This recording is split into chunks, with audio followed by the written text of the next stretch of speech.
আমার মেয়ের রিয়াকশন দেখেন, সে ছবি তুলতে না পেরে প্রচন্ড ক্ষেপে আছে। এই যে আরেক সুন্দরী, এই যে হচ্ছে আমাদের কার্জন হল। কার কার ইচ্ছা আছে এরকম ঢাকা ইউনিভার্সিটিতে পড়া?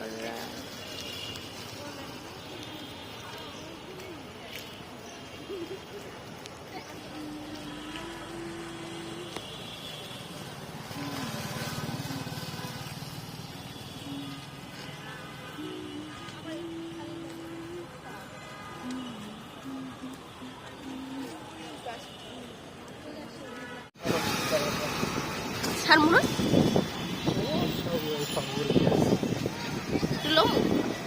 আমার